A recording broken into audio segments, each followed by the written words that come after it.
সূচনা পর্ব ১। প্রণয় ব্যাকুলতা। ইনান হাওলাদার। গার্লফ্রেন্ড না বউ আছে তোর সমস্যা? যাকে নিয়ে সমালোচনা করছিল হঠাৎ তার কণ্ঠ শুনে তড়িৎ বেগে পিছনে ফিরে তাকালো আহি। লোকটা শক্ত মুখে তাকিয়ে আছে, এমন ভাব যেন মাত্র কারো সাথে ঝগড়া করে গোহারা হেরে এসেছে। যদিও তার ভাব সবসময় এমনই থাকে, বিশেষ করে আহির ক্ষেত্রে। একটু আগের ঘটনা। 2 মাস পরই আহিদের এইচএসসি এক্সাম, তাই আজ কলেজ থেকে বিদায় অনুষ্ঠানে আয়োজন করা হয়েছে। অনুষ্ঠান আরও ঘণ্টা খানেক আগে শেষ হলেও কোনো শিক্ষার্থী ঘরে ফেরেনি। নিজেদের বন্ধু মহল নিয়ে আলাদা আলাদা আড্ডা দিচ্ছে। আহিরাও 8-10 বন্ধুবান্ধব মিলে আড্ডা দিচ্ছিল। তার মধ্য থেকে তারিনা নামের মেয়েটি, যে আহির বেস্ট ফ্রেন্ড, বলে উঠল, এই আহি, তোর ডক্টর কাজিন আছে না, উনি বিয়ে করছেন না কেন? মনে হয় গার্লফ্রেন্ড আছে, বাড়িতে বলতেও পারছে না আর বিয়ে করাও হচ্ছে না। কথাটা বলে ঢোক গেলার আগেই পুরুষালী গম্ভীর কণ্ঠের আওয়াজ ভেসে আসল, গার্লফ্রেন্ড না বউ আছে, তোর সমস্যা?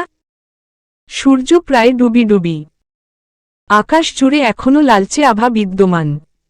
চৌধুরী বাড়ির 3 সদস্য ছাদে ক্রিকেট খেলছে। পরপর 4টা ইট একটার উপর একটা দিয়ে স্ট্যাপ বানিয়েছে, যার পিছনে দাঁড়িয়ে 2 হাত ক্যাচ ধরার মতো করে পিঠ কুঁজো করে রেখেছে পার্থিব চৌধুরী।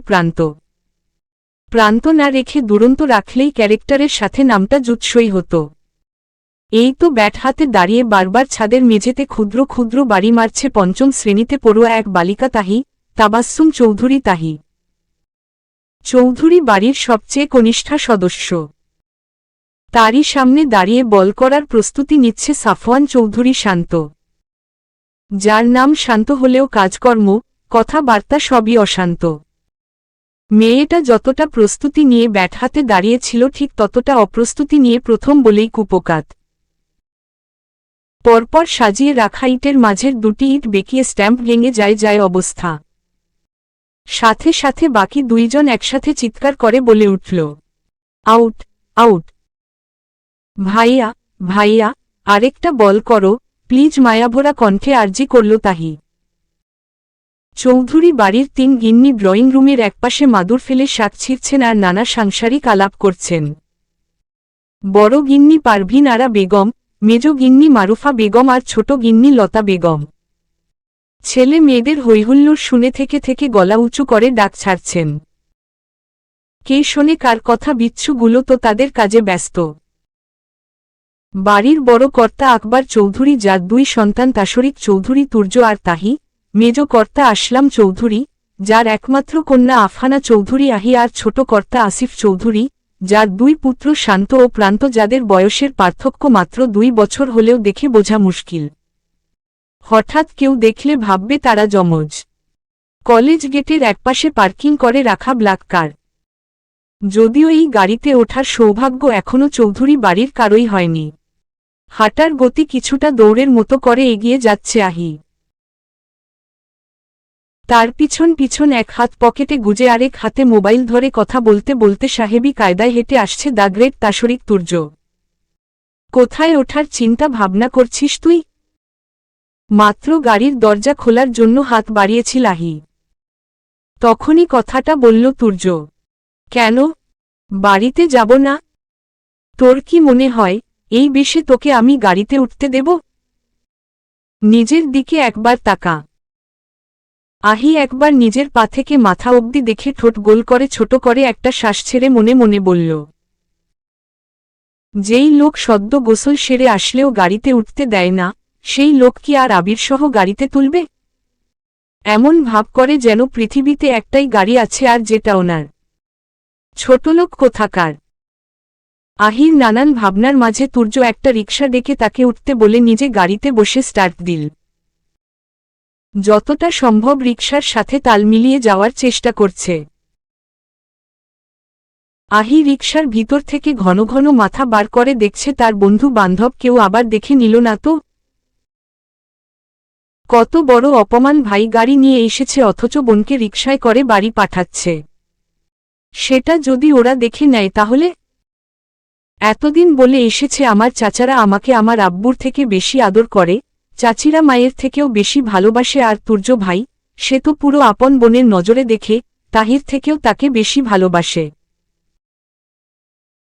কিন্তু তুর্য যে তাকে দেখলেই বকতে থাকে, বারবার মারার ভয় দেখায়, প্রতিটা কথার শেষে বে, আ, দ, ব ট্যাগ লাগিয়ে দেয়, সে কথা যদি ওরা জানতে পারে তাহলে কিভাবে মুখ দেখাবে আহি? আর ওরা ভাববে সে এতদিন চাপা মেরে এসেছে। সে তো মিথ্যা বলেনি, তুর্য ছাড়া সবাই ওকে মাথায় করে রাখে। সময় সময় শান্ত আর প্রান্তের সাথে ঝগড়া মারামারি লেগে যায়, কিন্তু ওরাও আহিকে ভালোবাসে। তুর্য ব্যতীত সবাই তাকে ভালোবাসে। জানালার থাই গ্লাস টেনে এসি অন করে, রেগুলেটর ঘুরিয়ে আস্তে করে ফ্যান ছেড়ে রুমের দরজাটা ভেজিয়ে দিয়ে খুব সুন্দর একটা পরিবেশ তৈরি করে পড়তে বসেছে আহি। পারলে ঘরটাকে সাইলেন্ট মুডে করে নিত, কেননা তার কাছে পড়তে বসার আগে পড়ার স্থান নিরিবিলি হওয়া দরকার। যদি বিড়াল কুকুরের মতো অন্ধকারেও আরামসে দেখতে পেত তাহলে লাইটটাও অফ করে বসত। কিন্তু আফসোস এত সুন্দর পরিবেশ তৈরি করেও পড়ায় মন বসাতে পারছে না। বইয়ে মুখ গুজে বসে আছে। অথচ 2 মাস পরই পরীক্ষা, তবু সে চেষ্টা চালিয়ে যাচ্ছে। আধ ঘন্টা ধরে একই পড়া পড়ছে, তবু মাথায় ঢুকছে না। আবার যখন পড়তে মন চাইবে তখন এক একটা পড়া মুখস্থ করতে হাতে গোনা কয়েক মিনিট সময় লাগে। তখনই কেউ না কেউ এসে ডিস্টার্ব করে। অথচ এখন কেউ আসছে না। আর পড়া রেখে নিচে গেলেও মারুফা বেগম বকাঝকা করবেন। একটু ঘোরাঘুরি করলে যে মাইন্ড ফ্রেশ হয় এটা তিনি বোঝেন না। আহি, রুমে আছিস? বড়মার ডাক পেয়ে ভাবনার ছেদ ঘটল তার। সে দ্রুত বলে উঠল, হ্যাঁ বড়মা আছি। আসুন। সে তো মনে মনে চাইছিল কেউ আসুক আর তার পোড়ায় বা ঘাত ঘটুক। তোকে বাড়িতে নামিয়ে তুর্য কোথায় গিয়েছে, তোকে কিছু বলেছে? ছি, নয়তি তো কণ্ঠস্বর পারভিন বেগমের। আপনার ছেলে আমাকে নামিয়ে দেননি বড়মা, রিকশায় উঠিয়ে দিয়েছে, মুখ গোমরা করে বলল আহি। বাড়ি ফিরে না হলেও 10 বার এই একই কথা বলেছে। এবার পালা বড় আব্বুর কাছে বলার। কি কি বলবে মনে মনে সব সাজিয়ে নিয়েছে। বারবার একজন রেখে আরেকজনকে বলছিল দেখে শান্ত বলে উঠেছিল নালিশ করার জন্য আহিপু সেরারেহ। আচ্ছা মা, বাড়ি পর্যন্ত তো এসেছিল, তারপর কোথায় গেছে তার কিছু জানিস? তখন থেকে কল করছি, ধরছে না। না বড় মা, দাঁড়া দাঁড়া, এই তো কল করেছে। হ্যালো বাপ, কোথায় তুই? ও ও আচ্ছা, ফিরবি কখন? ঠিক আছে আব্বা। পারভিন বেগম কথা শেষ করা মাত্রই আহি বলল, বড় মা, আপনার ছেলে তো হার্টের ডক্টর, ওনাকে বলবেন তার হার্টটা ফুটো করে একটু মধু, চিনি, রসগোল্লা, রসমালাই তারপর জিলেপি ঢুকিয়ে নিতে, যাতে ঠোঁট দিয়ে একটু মিষ্টি মিষ্টি কথা বেরোয়।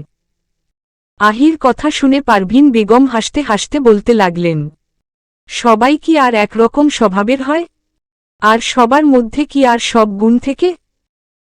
আহি একটু ভাব নিয়ে গর্ব করার ভঙ্গিতে বলতে আরম্ভ করল, কেন বড় মা, আমাকে দেখুন তো, আমার মধ্যে তো সব গুণই আছে। আমি। হ্যালো আম্মু, শুনতে পাচ্ছ? ফোনের ওপাশ থেকে তুর্যের কণ্ঠ শুনে এক লাফ দিয়ে চেয়ার থেকে দাঁড়িয়ে পড়েছে আহি। এ গলা শুকিয়ে গেছে। তাহলে তুর্য ভাই কল কাটেননি, সব শুনে ফেলেছে? এইবার আর রক্ষে নেই তার। পারভিন বেগম ফোন কানে ধরলেন, তিনিও বুঝতে পারেননি যে তুর্য এখনো কল কাটেনি। নরম কণ্ঠে ডাক ছুড়লেন তিনি, আব্বা। কেবল আহির পক্ষে সুপারিশ করবেন তার আগেই তুর্যের রাশভারী কণ্ঠস্বর ভেসে আসল। লাউড স্পিকারে দেওছেলের কথা মতো তিনি স্পিকার লেখা জায়গা চাপ দিলেন। ফের জিজ্ঞেস করল তুর্য, দিয়েছ? বাপ। মেয়েটাকে কিছু? এবারেও পারভিন বেগম কথা শেষ করতে পারলেন না। ওপাশ থেকে আম্ভির কণ্ঠটা বিয়ে বলতে আরম্ভ করল। বাড়ি ফিরে অটফুটো করে গোটা তোকেই ঢুকিয়ে নিব। রেইডি হ। মেয়র সাব দেখেন এইবারেও আপনি বিজয়ী হইবেন। আপনের ফিল্ড ফার্স্ট ক্লাস। ঠোঁটে হালকা হাসি রেখে লোকটার পিঠের উপর হাত দিয়ে দুটো ক্ষুদ্র ক্ষুদ্র চর দিলেন আসিফ চৌধুরী। এ কাজ করাই লোকটা বোধহয় উৎসাহ পেল। সে আবার বলে উঠল, আর ইলেকশন সামনে কইরা ঘন ঘন মাইনষের বাড়িতে যাইয়া কয়ডা টাহা পয়সা বিলাইলে লোকজন এমনেতেই ভোট দিব। লোকটার মুখে এমন কথা শুনে চেতে উঠল আসিফ চৌধুরীর পাশের সোফায় বসা মালেক। আসিফ চৌধুরী হাত উঁচু করে ইশারা দিলেন, যার অর্থ থেমে যাও। মালেক আর কিছু বলল না। রা জ নি তি রা জ নি তি মানে কি? দেশের সেবা করা, দেশের মানুষের সেবা করা, তাদের সুযোগ সুবিধার দিকে খেয়াল রাখা, দেশের উন্নয়ন করা। কিন্তু আমাদের দেশের রা জ নি তি খুবই সি ত এখানে রা জ নি তি মানে দেশের উন্নয়ন না, নিজের উন্নয়ন। দেশের খেটে খাওয়া মানুষদের সাহায্য করা না, বরং তাদের ঘাড়ে রা দিয়ে উপরে ওঠা। যাকে রা জ নি তি না বলে থনীতি বললেই চলে। জাতীয় সুযোগ সুবিধা, টেন্ডার, চাকরি এমনকি শিক্ষাক্ষেত্রেও দলীয়করণ চলে। ক্ষমতায় টিকে থাকার জন্য রা মা রি গু ম খু ন মি থা ম লা চলতেই থাকে। সরকার পক্ষ তাদের তা ঢাকতে সংবাদ মাধ্যমও নিজেদের নিয়ন্ত্রণে রেখেছে। যা আসলে রা জ নি তি নয় ম তা ল রা ই স্বার্থ সিদ্ধি আর রা কৌশলের মিশ্রণ। কিন্তু আসিফ চৌধুরীর কাছে রা জ নীতি মানে একটি সমাজ বা রাষ্ট্রকে সুষ্ঠুভাবে সংগঠন করা, পরিচালনা করা ও উন্নয়ন করা। ব্যক্তিগত জীবনের বাইরে একটি গোষ্ঠীর জন্য যৌথভাবে সিদ্ধান্ত নেওয়া। শুধু মতার দখল নয়, বরং ন্যায্যতা, ন্যায়বিচার, স্বাধীনতা, সমতা আর মানুষের কল্যাণ নিশ্চিত করা। তবে রহমত দলে নতুন হওয়ায় তার এই নীতি সম্পর্কে অবগত নয়। মালেকও নতুন, তো তাই আমার নীতি সম্পর্কে অবগত নয়। ওকে সবটা বুঝিয়ে দিস, আজ আমি উঠি বলে বেরিয়ে গেলেন আসিফ চৌধুরী। রহমত কিছুটা লজ্জিত হল। সে তো ভেবেছিল অন্যান্য নেতাদের মতো আসিফ চৌধুরীও নির্বাচনের সময় সাধারণ মানুষদের খোঁজ খবর নেন, নানান শ্রুতি দেন আর তা হাতে পাওয়ার পর সব ভুলে যান বা মনে করতে চান না। রুম অন্ধকার করে খাটের হেডবোর্ডে মাথা ঠেকিয়ে আধশোয়া হয়ে চোখ এন্ধ করে রেখেছে তুর্য। প্রচণ্ড মাথা থায়, মাঝে মাঝে চোখ চুনি রে এন্ধ করছে। এই অবস্থায় এক কাপ কফি খুবই প্রয়োজন। পারভিন বেগমকে কিছুক্ষণ আগে একবার ডেকেছে সে, কিন্তু তিনি কোনো সাড়া দেননি, হয়তো শুনতে পাননি। আরেকবার ডাকতেও তো লাগছে। একটু উচ্চ কণ্ঠে কথা বলেই মাথায় বেশি চাপ পড়ছে আর যন্ত্রণাটাও বাড়ছে। তাই উপায় না পেয়ে নিজেই উঠল। কফি না হলে এই মাথা ব্যথা সারবে না জানে সে। তাই আর দেরি করল না। কিচেনে এসে একটা হাঁড়িতে গরম পানি দিয়ে চুলা অন করে চিনি আর কফির পাত্র আনার জন্য কিছুটা পেছনে গিয়ে বামে হাত বাড়াল সে। অমনি খটখট করে শব্দ করে উঠল। কিচেনে এসে ধরে এমন সাউন্ড আসছে। শব্দটা ফ্রিজের পাশ থেকে আসছে দেখে তুর্য সেদিকে পা বাড়াল। ভেবেছিল তেলাপোকা হবে হয়তো, কিন্তু না, বাড়ির বড় তেলাপোকা। কি করছি সেখানে? ফ্রিজের পাশে থাকা ফাঁকা জায়গায় আহিকে ঘাপটি রে বসে থাকতে দেখে প্রশ্ন ছুড়ল তুর্য। আহি তর্জনী আঙ্গুল ঠেকিয়ে চুপ করার জন্য ইশারা দিচ্ছে, কিন্তু না, তুর্য কি থামবার পাত্র? বের আঙুলের ইশারায় বাইরে দেখাতে দেখাতে বলল সে। আহি ফিসফিস করে বলল, চুপ করুন তুর্য ভাই, প্রান্ত এসে পড়বে। লুকোচুরি খেলছি, বের হতে বলেছি তোকে। আহি মুখ মরা করে বেরিয়ে আসল। তুই না ঘুমিয়েছিলি? আহি দুই পাশে মাথা নাড়ল, পরক্ষণে আবার ঘন ঘন উপর নিচ মাথা নাড়ল। সে তো বলেই গিয়েছিল তুর্য এসে নাকি বড় মার কাছে তার কথা জিজ্ঞেস করেছিল। বড় মা তাকে বাঁচাতে ঘুমিয়ে আছে মিথ্যা কথাটা বলেছেন। তুর্য ভাই তো খুবই তোর লোক সত্যিটা ধরে ফেলবে না তো? আর তুর্য যে প্রথম থেকেই বুঝতে পেরেছে সে ঘুমায়নি, সেটা আহির মাথায় ঢুকল না। তুর্যের যা বোঝার সে বুঝে গেছে, সে বলল, দুদিন পরই তোর এক্সাম আর তুই এখন কচুরি খেলছিস? যা, গিয়ে পড়তে বস। বলে কফিটা গরম পানিটুকু কফির মগে ঢেলে নিয়ে চলে গেল তুর্য। ওচ কোথাকার বিড়বিড় করে আওড়াল আহি। তুর্যের কফি নিয়ে কিচেন থেকে বেরোতে দেরি আছে তো প্রান্তের চিৎকার করতে দেরি নেয়। এই অ্যাক্টিভ অ্যাক্টিভ আহিপু অ্যাক্টিভ। আহি মুখ ক্রি করে প্রান্তকে অঙ্গ করতে করতে বলল, অ্যাক্টিভ অ্যাক্টিভ। যাও তাড়াতাড়ি যাও তুমি আমি তো ইচ্ছা করে বেরিয়েছি, তুই আবার যা। তুর্য ভাই না আসলে জীবনেও খুঁজে পেতি না।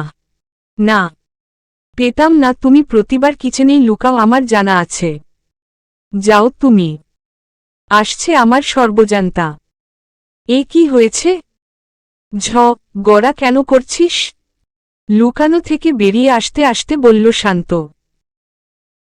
আরে আহিপু হয়েছে কিন্তু আমাকে আবার যেতে বলছে। এখন তুর্য ভাইয়ের দিচ্ছে গে বলল প্রান্ত। আহিপু তুই হলে সব সময় এমন করিস, একটা না একটা জুহাত বের করিস। যা খাটব না আমি, তুর্য ভাইয়ের জন্য ধরা পড়েছি, ওনাকে দিয়ে খাটা। যা বলে আহি মনে মনে হাসতে হাসতে চলে গেল। হওয়ার হাত থেকে তো বাঁচতে পেরেছে। দেখেছ শান্ত ভাইয়া, প্রান্ত ভাইয়া, আহি আপুকে আর খেলতে নিবে না। ও প্রতিবার খেলাটাকে নষ্ট করে দেয়। মন রাগ করে বলল তাহি। আকাশ চিরে সূর্যের লাল আভা বেরিয়েছে, যেটা সারা পৃথিবী জুড়ে দীপ্তি ছড়াচ্ছে। চৌধুরী বাড়ির সবাই খাবার টেবিলে সকালের নাস্তায় ব্যস্ত। বাড়ির 3 গিন্নি এটা ওটা এগিয়ে দিচ্ছেন, শুধু আহি আর তার বাবা অনুপস্থিত। মাসখানেক পরই বোর্ড পরীক্ষার দরুন রাত জেগে পড়তে গিয়ে সকালে উঠতে দেরি করে ফেলেছে আহি। আর আসলাম চৌধুরী অনেক ভোরেই ব্যবসার কাজে রাজশাহীর উদ্দেশ্যে রওনা হয়েছেন। আহি দৌড়াতে দৌড়াতে এসে দ্রুত ফাঁকা চেয়ার টেনে বসতে বসতে বলল, বড় মা, দ্রুত দিন লেট হয়ে যাচ্ছে। লাট সাহেবের বেটি দেরি হচ্ছে, ঘুমানোর সময় হুঁশ ছিল না? তুমিও তো ডেকে দিতে পারতে। তাছাড়া আমার বাপ চাচারা তো লাট সাহেবই মায়ের উদ্দেশ্যে বলল আহি। কে জিততে পারবে না মেজো ভাবি? ছেড়ে দেও হাসতে হাসতে বললেন আসিফ চৌধুরী। বাকিরাও তার কথায় সাই দিল। তোমাদের কারা পেয়ে পেয়ে দিন দিন হচ্ছে। আহি গ্লাসে পানি ঢালতে ঢালতে কিচ্ছু বলতে নিচ্ছিল, এর মধ্যেই জগ ধরে পানি প্লেটের মধ্যে ঢেলে দিয়েছে। ভাগ্যিস আজ তুর্যের পাশের চেয়ারে বসেনি, তাহলে নির্ঘাত টি মেরে বাড়ির বাইরে ফেলে দিত। ভাগ্যের লীলা খেলায় আহিকে প্রায়ই তুর্যের পাশের চেয়ারে বসতে হয়। এসব ভাবতে ভাবতে মাথায় হঠাৎ মারুফা বেগমের খেয়ে পাশ ফিরে তাকাল। ওরে নার বাচ্চা, চোখে দেখিস না? ওই পানি ঢালা খাবার খেয়ে পড়ে উঠবি চিবিয়ে চিবিয়ে বললেন মারুফা। মেজো, এতে মতো কি হয়েছে মেজো বউ? মেজো ভাইজান থাকলে আজ মজা বুঝতে, মেজো ভাবি। পরপর ভাসুর আর দেবরের ধমক খেয়ে চুপ করে গেলেন মারুফা। আহি নিজের প্লেটের ডিম আর সামনের পাত্রে রাখা ডিম দুইটা 2 হাতে নিয়ে যেতে যেতে রাগ দেখিয়ে বলল, খাবো না তোমার ভাত। 2টা ডিম লেকি আর ভাত লা লাগে। মারুফা বেগম মনে মনে কথাটা বললেও ভাসুর দেবরের ভয়ে সামনে বলার সাহস পেলেন না। উপরে উপরে বললেন, এই, ওটা তুর্যের ডিম। রেখে যা হাফ বয়েল, খেতে পারবি না। থাক, মেজো। ওর জন্যে আরেকটা সিদ্ধ করে নিয়ে আয়। তুর্য মায়ের উদ্দেশ্যে বলল, না লাগবে না। চোখ সরিয়ে মায়ের পাশে দাঁড়িয়ে থাকা ব্যক্তির দিকে তাকিয়ে বলল, আর মেজো মা, কথায় কথায় এভাবে গায়ে হাত তুলবেন না। ভালো দেখায় না। বলে নিজেও উঠে পড়ল। বেচারা মারুফা একটা র মেরাই বে কুব। র টা খুবই আস্তে, হালকা করে মেরেছিলেন। এদিকে এক এক জনের কথার ওজন যেন 5 মণ করে। চলবে।